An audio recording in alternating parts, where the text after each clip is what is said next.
for you? Going okay. A little slow, but I'm learning. Yeah. And Candace, remind me, where are you out of? I'm in Statesville, North Carolina. Okay, you're up there with my friend Carla Coffee. If you don't know Carla, you should actually sit down and have coffee with her. Hey, Bill, Carol and Jennifer are both Statesville. Yes, I'm under Jennifer.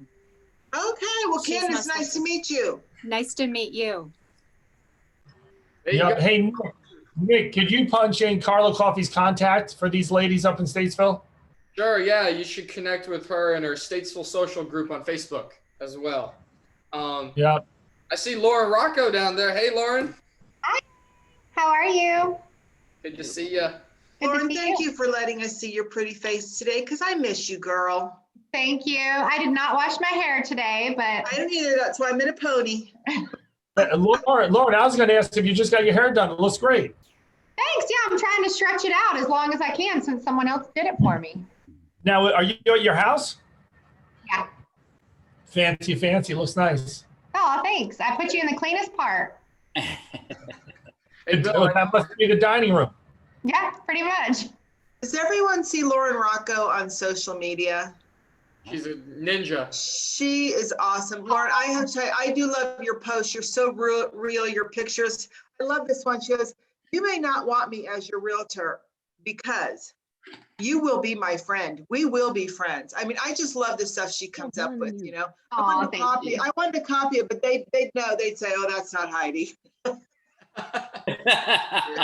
rip off my stuff anytime. I don't care. Heidi needs to post first, and then she's friends with anybody. What? Lauren is spectacular with her social media posts, right? And she meets so many agents from Instagram. She's great. But one thing she's really bad at is directions, because we're in Orlando 2 weeks ago at the Sprint event, and we were just trying to find breakfast. And I think she had to walk 2 miles in this convention center before we found the diner. Okay. So she's great with social posts, not so great with directions. I was thinking about that. I just wanted to spend more time with you, Bill. Is that that's such BS? Such BS. Hey, Bill.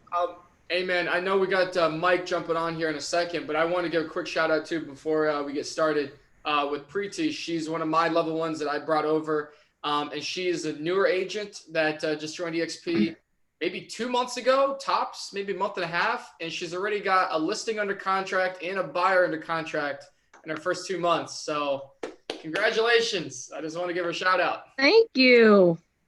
Yeah. Hey, where is she? Preeti, where are you located? In Charlotte? I am in Charlotte, yes. Do we not get to see you? I'm talking to a black box. Only today. I'm usually on here, but I look crazy right now. So well, look at Lee Peterson. Don't worry about it. I don't want to scare you guys this morning. Okay. She was up late negotiating this offer. I was. Texted me like 10 o'clock and was like, I got an offer on my listing. Oh my God. And I got 3. I actually got 3 in. 3 in on one day. Wow. 3 listings? No, 3 offers. Good. Yeah, wow. She had those clients that said, hey, she said, we need to be able to show the house. And they were like, well, we're going to allow showings from 5 to 7 p.m. only during the week. I was like, only on Wednesday. Only on Wednesday. And she still got 3 offers. So great job. That's, that just shows you the sign of the market. I mean, absolutely. We're putting houses on the market, and we're not, like, we put them on Wednesdays and Thursdays. We don't allow showings until Saturday. Mm-hmm. It's usually sold before Saturday. And remember, with the coming soon thing, or even not coming soon, just kind of restricting showings, you can't let anyone see that house. I mean, if you take an offer, you can be under contract, but if you said showings can't begin until 10, you can't let anyone in, before that, even the people that you come to terms with on the offer. Make sure you know that, because you can open yourself up to a plethora of problems, right, Lee? Okay. Absolutely. If you say no showings until 10 o'clock on Saturday, on Thursday night, if you get an offer and you come to terms and then the buyer says, well, I'm going to go see the house, you can. Saturday at 10. You have to wait. Everybody has to wait. Okay. Absolutely. Thank you. Okay, guys. So at this point, we're going to let Mike in. You going to let Mike in, Nick? I don't see him in the room. You don't see him in a room? Nope, not yet. I will give him a call.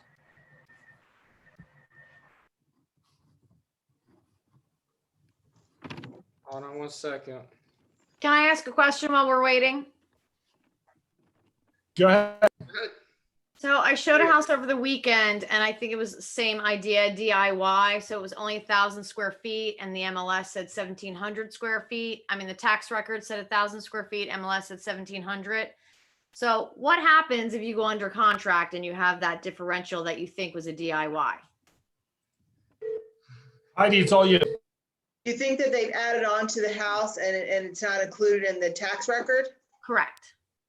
Well, I would ask the agent, first of all, for their measurements, Okay.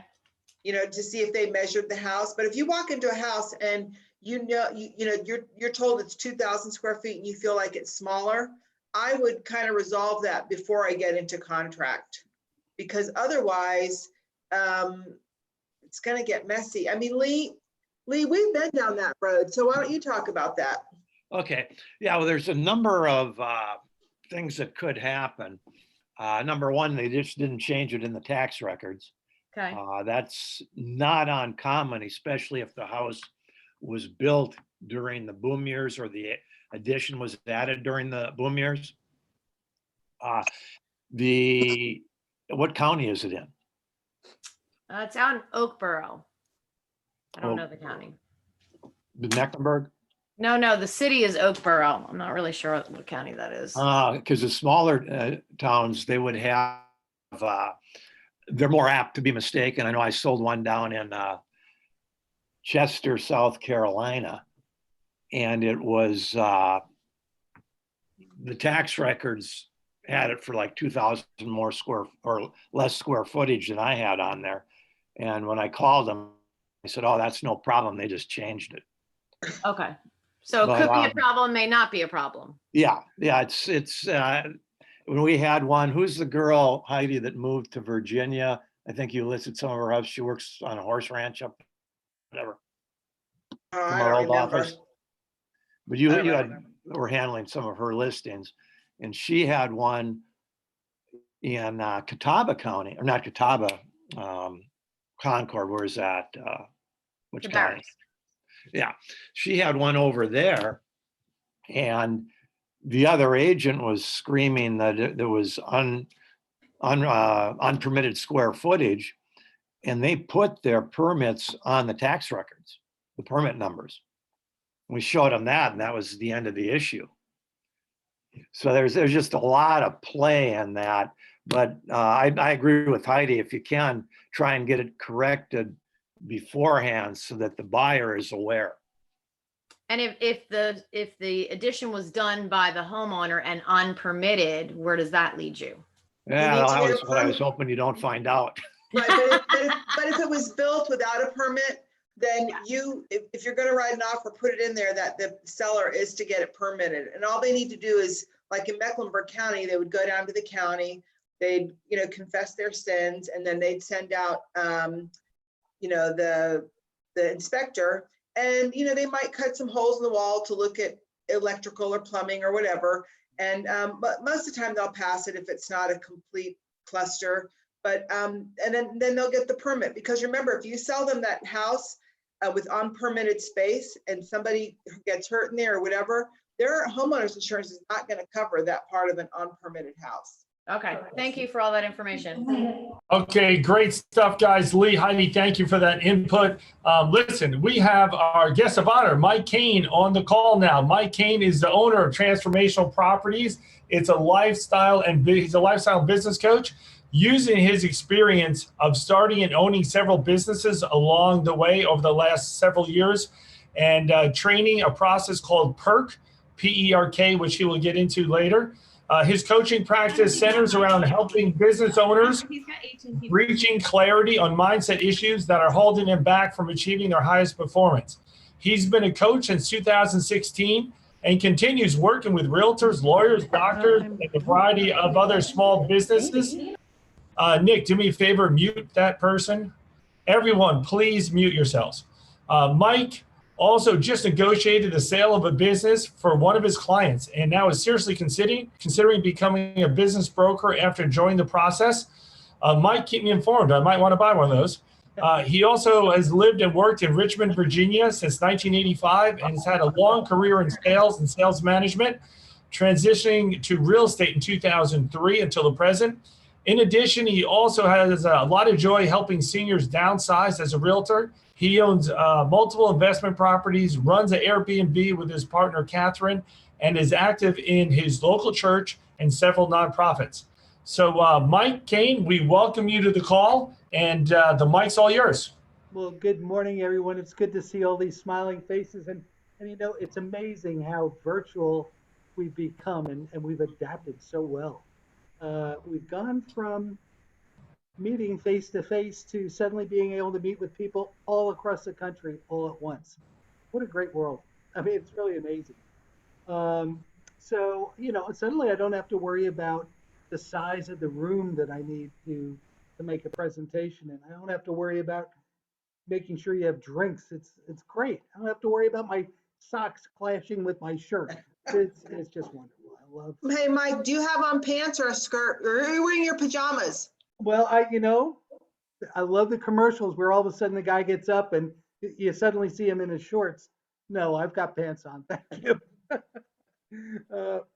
But anyway, it's just it's fun to be with you all and listening to you before when you were all talking about it. Just I love listening to that. It's great.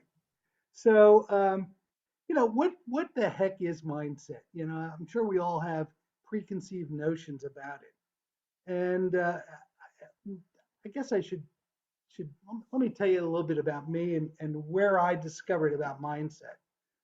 Back in 2005, I was waiting for my parents to come and visit on Father's Day.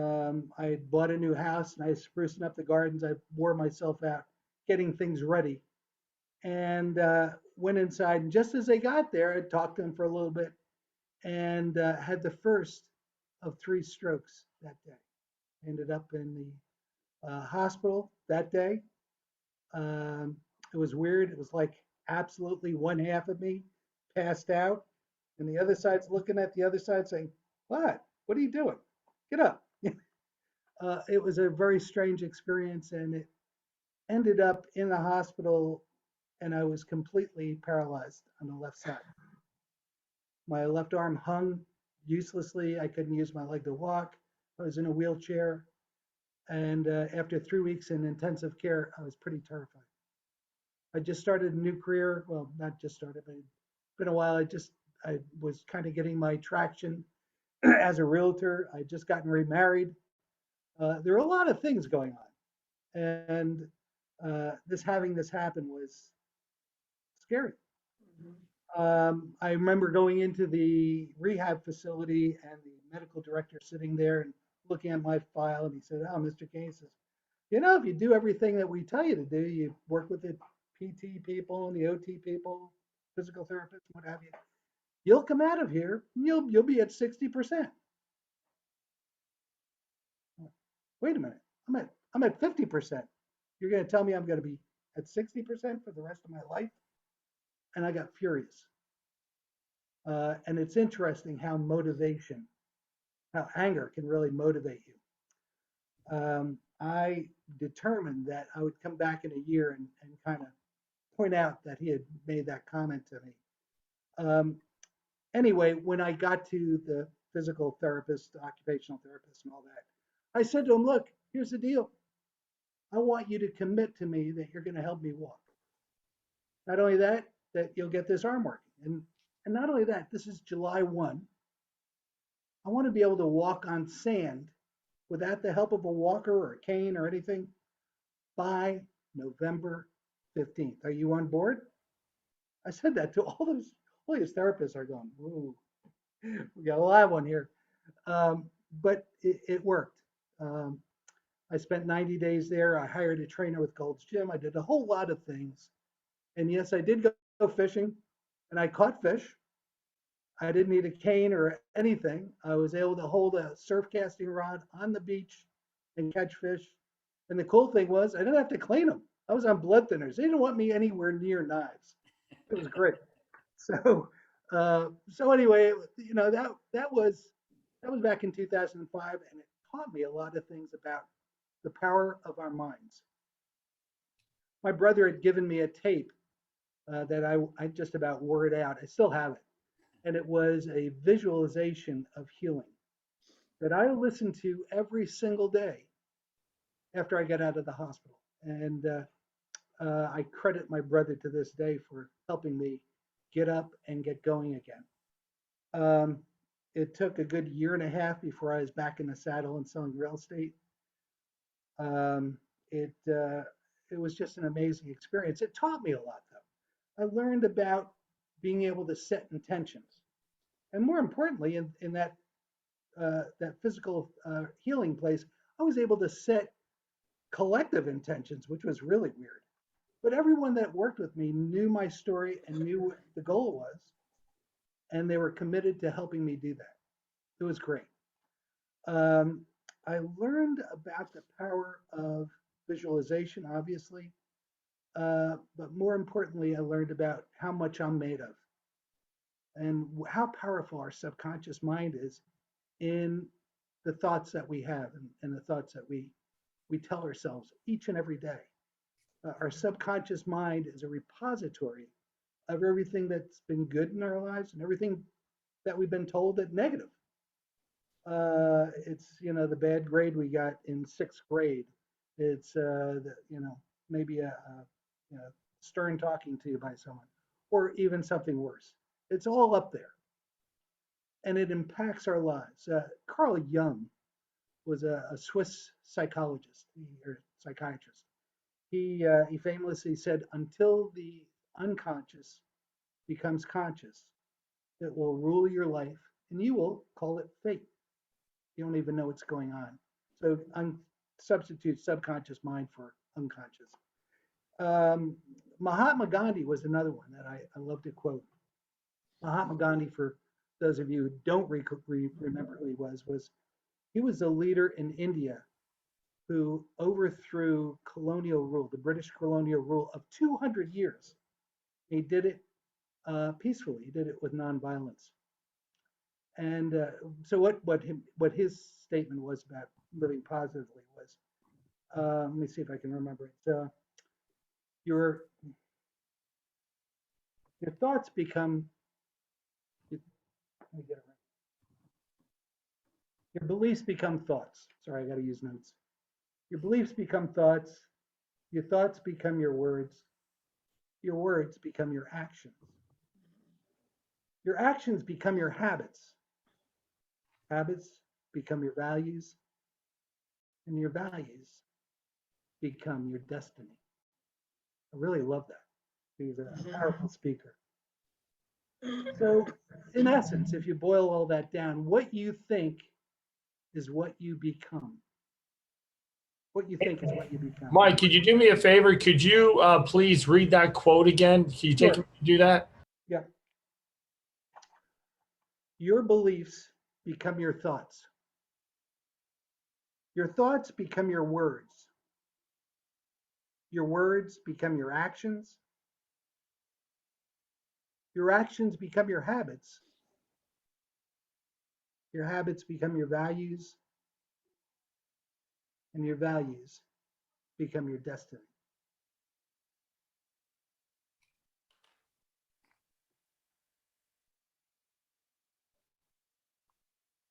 Like that a lot. Yeah. Yeah, I do too. I do too. So basically, boiling that down, your thoughts become you. Another person I listen to is Mike Dooley. Thoughts from the Universe, or the Words from the Universe. I forget what it's called. But he often has a saying, TBT, thoughts become things.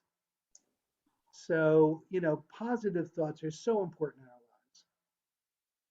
our lives. You know, we always have this internal dialogue going on in us. Gee, I don't know if I can do that. Gosh, why would they believe I'm going to be able to sell their house? You know, all these things are going on inside us all the time. We don't even think about it. It's second nature. And usually our subconscious mind isn't very polite. It's not very nice to us. But you can change that. You can really change that. You know, a lot of people say, oh, yeah, yeah, I get up and I say all these affirmations every day. Well, okay. Where is your subconscious with that? Does it agree with that? Does your subconscious agree with, I'm the best realtor in the business? I can sell more houses than anybody. You know, there's all these affirmations we say, but does your mind agree with it? That's the key. That's the essence of mindset.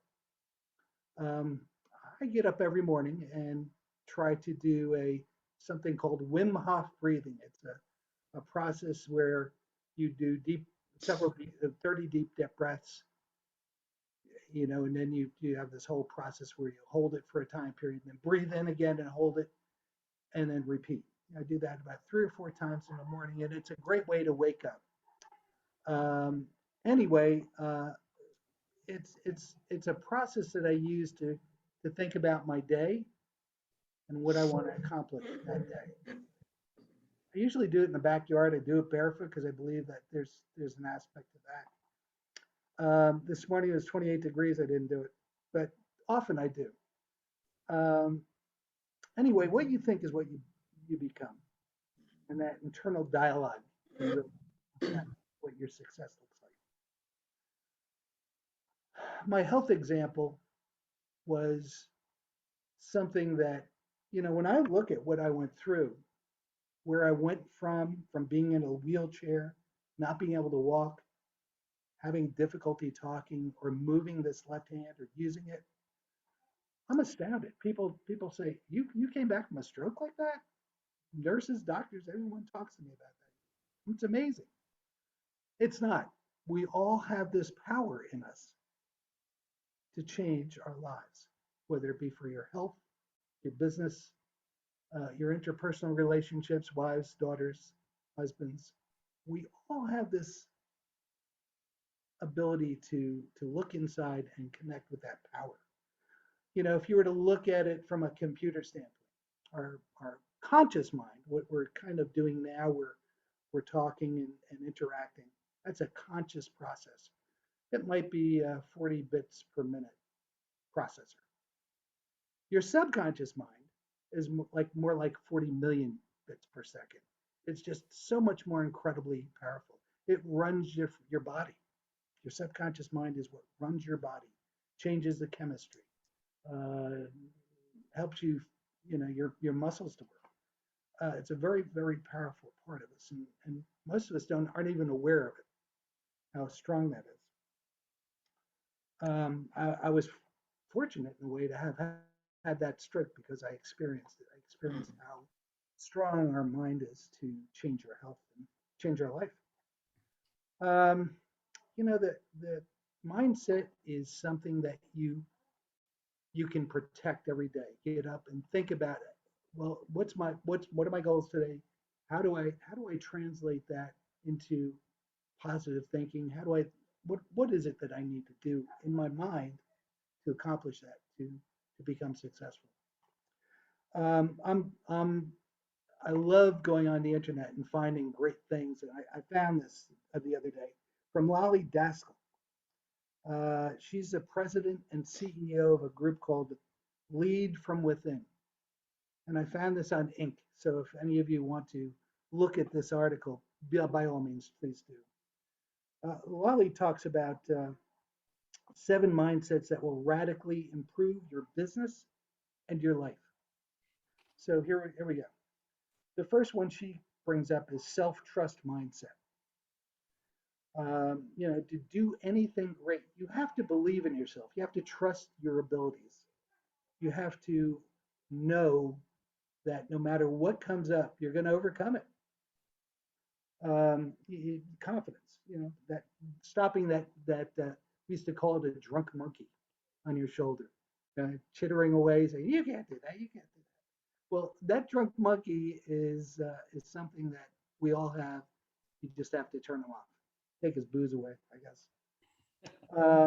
So don't give up on anything that you believe The second one is a goal setting mindset. You know, we all set goals, but do we even look at them after we set them up? You know, to have a goal and write it on paper, that's an important step. But if you don't have that somewhere where you see it every day, say, oh yeah, six new investment properties. That's one of my goals. You know, taking action on it is not going to happen. We've got too much other stuff going on that will interfere with that. So having it some prominent place. I have it on my mirror in my bathroom. Drives my partner crazy because she comes in and sees all this stuff written on it. Anyway, Hey, Mike. Yeah. Hey, Mike, so you know, I do the same thing, and everything I put on that mirror, do it January 1, started coming true. So my wife calls it the magic mirror. I love it. I love it. Yeah, and I do it as a reminder of where I was and where I'm at. But that's a very, very critical thing because that's the first thing you look at in the morning. That's what I look at anyway. And you're brushing your teeth, say, oh, okay. Having that reminder is important. Some people do goal boards or goal books, and they take visual keys and put those on their goal board. I don't know how many of you have ever done that. That's something that, yeah, it's something that helps a lot because, but you have to look at it. You know, you can't just do it and then have it behind the door. So anyway, having those goals and then looking at it and thinking about what it is that motivates you to go after those goals is important. She then goes on to say a patient mindset. Um, there's a fine line between moving forward and standing still. Uh, you know, we're all successful. We're all chomping at the bit to move forward, right? Sometimes it pays to wait. Um, Bill mentioned I negotiated the sale of a business from one of my coaching clients. He had gotten to the point where he was working 6 days a week, 10 hours a day in his garage. He was making a six-figure income. He had been making a six-figure income for 6 weeks, 6 years rather. And he was 71. He was tired. He was exhausted. He just wanted to stop, go travel. His wife had retired. You know, it was causing all kinds of issues. So we found a buyer, and he had actually talked to this guy previously. So it was kind of I had to undo everything he did, and then come back at it from a different standpoint. It took a month, but we finally got a deal negotiated and it closed. I was really excited for him. It's changed his life, you know. And if you think about your mindset as being that of a servant, that's what I do. I try to look at the people that I help as being coming from a servant attitude. Um, Jim's life was changed enormously. His stress levels down. He's lost weight. He's looking good. His color's back. Uh, yeah, I feel really good about that. And the other person that bought the business is happy as can be. He's making a lot of money. So, you know, that was fun to do. But having some patience in looking at what your next step is. Sometimes if you jump into it too soon, like Jim did, it can bite you. When I bought my properties, it happened to be in the 2009, 2010 time, and I had some cash and I was able to negotiate some deals. You know, unfortunately, people were getting foreclosed on. There were you know, lots of bargains, if you will. I think we're headed that way again, but we'll see. I hope not. But you know, if you have that patient mindset and you're ready to go on, get an opportunity by all means. Let's see, courageous mindset. So doing anything requires great courage. I agree with that, you know, and sometimes it scares the crap out of you. The whole idea at 71 of starting up yet another business as a business broker, it's like, what am I thinking? You know, and again, mindset. I have to really be careful about how I spend my next 30 years. I'm assuming I'm going to live till 100, but you know, how do I want to spend that? Do I want to spend it negotiating deals, or do I want to spend it with my partner Catherine, who's getting ready to retire? So it's a kind of a struggle with me. I love doing stuff, but anyway, having courage doesn't mean not being afraid. It means even if you are afraid, go do it anyway. I think that's a key requirement for realtors, especially those just starting out. You have to pick up that 40-pound phone. You have to call people you don't know. You have to ask them for them to give you their one asset that is their most valuable asset and put it in your hands. Kind of scary when you first start out. Do it anyway. It's like a muscle. You have to keep massaging it and using it. Having a focused mindset is also important. When I struggle with, to be honest with you, I find there's so many things that are going on in the world that it's difficult to stay focused. Turn the TV off, turn off the radio, get down to business. Think about what it is you want to accomplish. Do it in a set time period, and the better you do that, the better. So this next one, number 6, a positive mindset to me really needs to be number 1. You can't do all the other mindsets unless you're positive about everything happening in your life. And frankly, this last year has been a challenge. I think you'd all agree with that. It's been a crazy, insane world. No matter whatever way you look at it, it's been nuts. And somehow staying positive has helped me.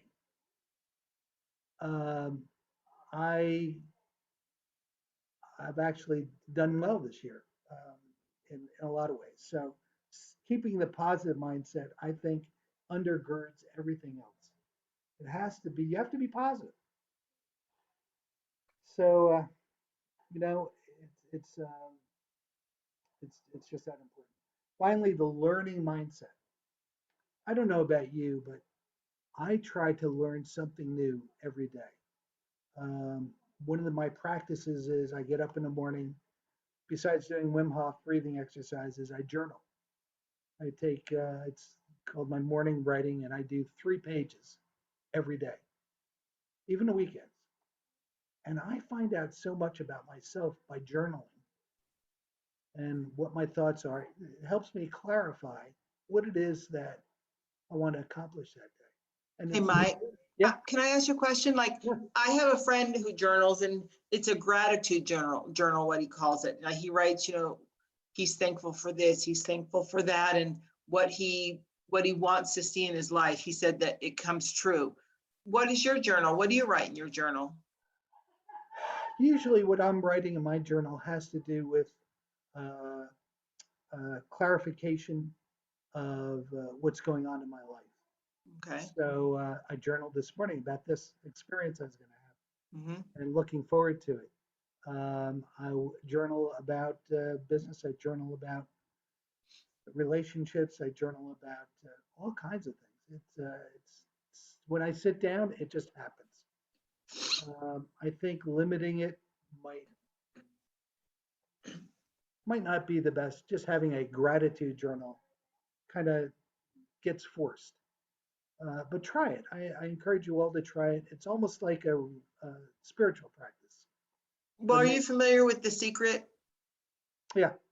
So it kind of comes from that. I mean, if you read any of that, they kind of will encourage you to journal, and it's about gratitude, or it's about trying to, like what you say, if you keep saying it, it becomes, and you just keep writing it down. So. How many of you have heard of Brian Buffini? I'm sure all of you. Yeah. Brian Buffini had a terrible tragedy with fire. His entire place burned down. He lost, I don't know, cars and all kinds of things. And when he was talking about that, one of the things he said was, losing a house, I can build that. The cars, replace that week. But losing 12 he had these in boxes. The 12 boxes filled with journals was the one treasure that he lost, that he talked about. All those thoughts, all those things that he had written down in the course of his career were gone and irreplaceable. That was the one thing of all the things that he lost that he missed the most. So I encourage you to journal. It's a very good way for you to clarify your day, clarify your goals, clarify your mind, and just help you. So that's my message. How many of you have got some questions about it, Mike, what I like to do is I take notes every time we have a guest speaker, and I just want to review everything you did and then open up to questions after that, okay? So Mike shared with us the 7 mindsets that basically will help change your life. Number 1, the self-trust mindset. Trust your abilities, believe in yourself. Number 2, goal setting. Visualize every day, but make sure you put those visualizations into action. 3, patient mindset. Take a minute, reevaluate, okay, before you jump in what you're going to do. Courageous mindset. Be brave, move forward, and it's okay to be afraid. Don't worry about if you're afraid. Usually anything in life that's a risk, you're going to be afraid. I love when you said, don't be afraid to pick up the 40-pound phone. That is so true. Put quotes around that. Number 5, focus mindset. Get rid of all the distractions. Turn off the TV. Think about what you want to accomplish. And it's so true, Mike. All the great coaches I talked to, they gave up the TV. You know, Michael Reese will say he gave it up for a whole year, you know, and just really focus on where you want to be, where your family wants to be. It could be spiritually, family, money-wise, house-wise, whatever, relationship with your partner. Positive mindset, having an attitude where you expect good and desired results. And learning mindset, try to learn something new every day. Mike writes a journal about 3 pages a day. It helps him define and visualize what he wants to accomplish that day or that week. So awesome stuff. I love this stuff here. So anyone, John Smith, John Smith's a big mindset guy, very positive. He's always moving forward. John, you have anything you want to share or anything you want to ask Mike? No, it's just great stuff, Mike. I mean, what you were talking about also reminds me of a quote by, and I'm probably going to botch the name, Maya Angelou. And she has an incredible quote that says, courage is the most important of all the virtues, because without courage, you can't practice any other virtue consistently. And I love that quote. And what you said reminded me of that quote, because even like you said, you may be scared or it's a 40-pound phone. But if it was easy, you don't need courage to do easy things. You need courage to do hard things. And if you have courage, so much can be accomplished here. So it just resonated with me, certainly. I love the stuff. Good stuff. Hey, John, say that quote again. Yeah, the quote again. I brought it up on my phone because it's not my quote. Like I said, it's Angela. Courage is the most important of all the virtues, because without courage, you can't practice any other virtue consistently. It's a great quote. It's always one I go back to. John, I got to back you up on that with courage too, because I got a guy that just joined EXP and joined our group here, and he's going to be super successful, and he's a great realtor. And he said to me just this morning, actually, when we were on the phone, he said, because I said, I'm glad that you're coming over. It's all great. He said, yeah, I got some really close friends with that I've been kind of mentioning some things, haven't really broached the topic. I said, that's all right. That's all good. But you got to do it because the cat's going to get out of the bag. People are going to know. And he said, well, Nick, I just got to build up that courage first. I said, hold on now. Like, you got to build up that courage. I said, you're a great realtor. Like, you sold 30 homes last year. So how long you known this guy?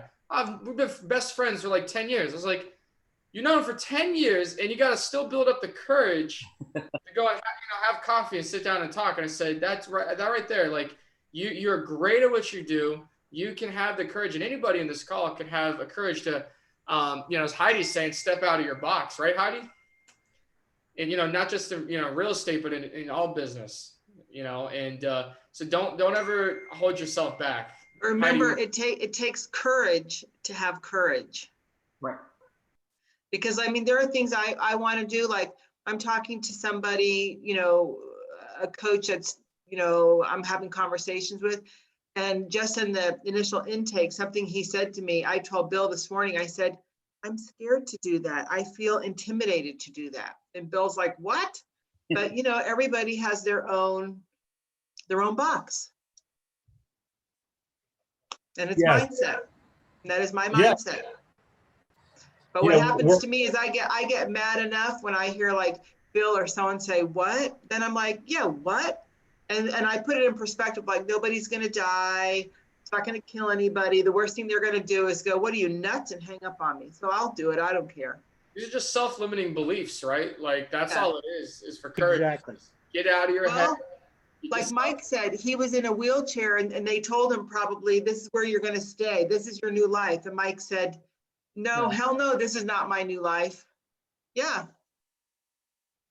I love it. The biggest challenge is most people have a lot of fear associated with it. And so that's what you have to overcome. And that's where you have to have that courage to overcome that fear. People like, what if I'm going to fail? What if other people see me fail? And those are a lot of internal things that we deal with. And that's where, again, comes back to courage. That's the top virtue. So, well, we talked about that Monday about not watching other people or caring what they think. Yeah, that was Arnold Schwarzenegger video on mindset. And he said, don't listen to the naysayers. The hell with the naysayers. Just move on. And matter of fact, I love hearing the naysayers. I want people to tell me I can't do something. Okay. It makes you want to do it more. Yes. That feeds me more. AJ Mind and I, we would call, just say, potential listings. And he's like, Bill, we're only going to get 1 out of 10. So let's race to see who get 9 no's first or 9 hangups. It was okay. You got to have rhinoceros skin, right? The rhinos have birds pecking on their back all the time. And they don't even feel the birds. You got to have that thick, strong skin in whatever sales you're in. 100%. 100%. Do we have any other questions or anything else that we want to cover today, guys? I know we're getting right at the end. Preeti saying great information. We got a couple people in the chat that were asking about some of the quotes and the books, stuff like that. Mike, have you written a book? No, I have not. Hey, Mike. Mike, I'm going to put your email in the chat line for people that want to contact you. Can I also put your cell number? Is that okay? That'd be fine. Okay, Mike, what's your email? Mike at transformationalpartnerships.com. Transformationalpartnerships.com. I'll put it in the chat. How's that? Yeah, I just did it for you. Okay. And I'll put your cell number in there also. Before we go, I'm going to go pick on Michelle Kelly. Michelle, are you there? Can you unmute yourself? Hey, how's it going?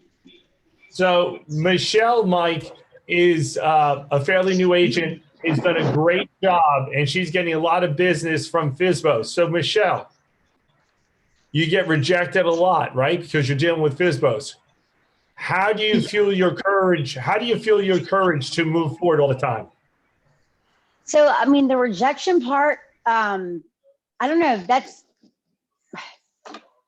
like comparatively speaking right now, that's the very easy part for me. I guess what I'm dealing with at the moment currently. So rejection is fine. I've got no problem with that. But the thing I'm dealing with right now is just like, I don't know, like maybe like a slight burnout. I'm like, okay, trying to get it back together, the energy and the motivation. So it's not the no's, it's the, I don't know, that motivation, strong motivation, and just willingness to hear no's and do everything else again. If you feel burnout, take 2 days off. Don't do anything real estate related. Just veg out. Go do something for you. Clear your brain. Yeah. Michelle, thanks for sharing. Heidi, good stuff. Now, Heidi, I'm going to pick on one of your star pupils, and I'm going to see her smile any second because she knows I'm about to ask her a question. Jeff, Bill, if you want to go on a date with her, just ask her because you keep calling her all the damn time. Yeah, well, you know, she's knocking it out of the park. I got to give a lot of love to the people that impress me, and I'm hard to impress. So, Jennifer, second year in, you're going to close almost $10 million this year. How do you have the courage every day, the mindset every day to keep moving forward? Well, I do the same thing every day. I have a routine every day and I just stay focused. Tell us a little bit about your routine. I wake up at the same time. I'm usually at the office or setting appointments at 9 o'clock, and I just work until the day ends. I don't know. I just work all the time. I just stay focused. And I set a goal at the beginning of the year. Well, I set a goal of 6 million. Heidi made me bump it to 8. I never thought I would hit that. But I've been really focused. And her goal for agent attraction was 2, and she's on 5. Well, you know what's great is Jennifer just shared with us. She gets up the same time every day. She sets goals and she sticks to a schedule. Okay, that fuels her mindset, guys. Just having a schedule to follow, and she puts it into action every day. And why do I call on her? Because she shared with me that she doesn't like talking in front of crowds. So that's why I call on her so much. So she can, you know, diminish this fear over time. So listen, great call, Mike. Thank you very much. I'll call you later today to follow up and thank you. Great turnout today. We had 28 people on the call, wanted to listen to Mike. There's Mike's cell number. There's Mike's information. And guys, next week we're off because it's Thanksgiving. We'll see you the week after with Heather Strader on branding. That'll be a good training session. So once again, thanks, Michael, for showing up. We appreciate you very much. We appreciate sharing the 7 mindsets to success. And you guys have a great week. We'll see you next week. Bill, thank you so much, and good to meet you all. Good luck. Good night. Thanks, Thank you. Good Thanksgiving. Thank you.